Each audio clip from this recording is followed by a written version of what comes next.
Islamic যেকোনো কিছু search দেওয়ার জন্য কোন এআই টুল ব্যবহার করবেন? এরকম একটা টুলের সঙ্গে আজকে একটু পরিচয় করাই। যে অনেকে আমরা আছি যে ধরেন কোনো একটা প্রশ্ন করা হইলে ডিরেক্ট গুগলে যাই। যে দ্বারা আমারে বলা হইল যে রাসূল সাল্লাল্লাহু আলাইহি ওয়াসাল্লাম কত বছর বয়সে হিজরত করেছেন বা এরকম ছোট, ছোট অনেক প্রশ্ন আছে যেগুলো আমাদের জানতে হয়। সো নরমালি আমরা তো ডিরেক্ট গুগলে সার্চ দেই। সো এই সার্চের প্রবণতা কিছুটা কমে ChatGPT তে আমরা অনেকে শিফট করছি। এটা ওটা মূল টুলের নামটা আমি বলতেছি। সো এই প্রবলেম গুলো আমি আগে একটু বলে নেই। যে গুগলে সার্চ করলে অনেক সময় হয় কি যে আপনাকে বিভিন্ন ওয়েবসাইটে নিয়ে যায় বা আমি যখন ChatGPT তে সার্চ করি, এটা অনেকে আমরা কিন্তু এটা শিকার হইছি যে অনেক সময় একটা হাদিস হয়তো বানিয়ে বলে বা একটা আয়াত হয়তো বানিয়ে বলে। সো আবার যখন বলা হয় যে তুমি তো এই আয়াতটা ভুল দিলা, তখন ChatGPT সরি-টরি বলে। সো এখন দেখেন যার মোটামুটি জানাশোনা আছে, মাদ্রাসায় পড়াশোনা আছে বা মোটামুটি আরবি বোঝে, তার পক্ষে তো এটা সহজ যে এটা তো আয়াত না। কিন্তু আমরা অধিকাংশ মানুষই তো জানিই না যে কোনটা আয়াত অথবা কোনটা আয়াত না। সো একটা গ্রেট টুল আছে যেটা হলো উসুল।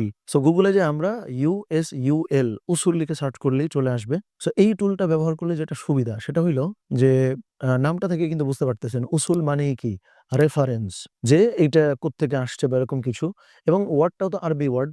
সো ইসলামিক যেকোনো কিছু সার্চের জন্য আমি হচ্ছে এইটাকে সবথেকে বেশি প্রায়োরিটি দেই।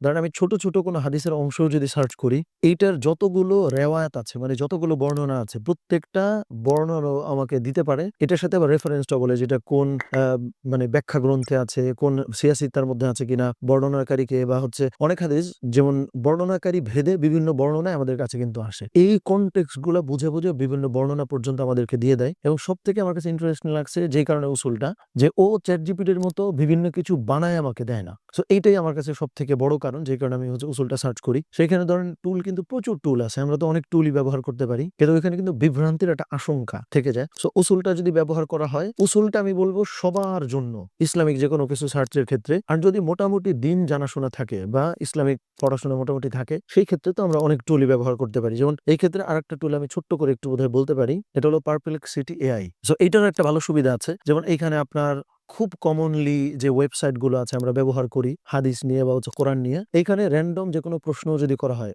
মানে Perplexity AI এইটাও আমাদেরকে একদম ওই যে অথেন্টিক যেকোনো সোর্সের সাথে কানেক্ট করিয়ে দেওয়ার চেষ্টা করে। বাট এটা মোটামুটি জানা থাকলে আপনি ভরসা করতে পারবেন। কিন্তু একদম জানাশোনা যাদের নাই আমি বলি যে নিশ্চিন্তে উসুলটা ব্যবহার করা যাইতে পারে। আমি চেষ্টা করব যে আমাদের হচ্ছে আলোচনা কোথাও লিঙ্কটা একটু এড করে দিতে। যে উসুল AI ব্যবহার করব আমরা যেকোনো প্রশ্নের ক্ষেত্রে, বিশেষ করে ইসলামিক প্রশ্নের ক্ষেত্রে। আর র‍্যান্ডম নানাবিধ পারপাসে তো আমরা গুগল বা ChatGPT ব্যবহার করতেই পারি।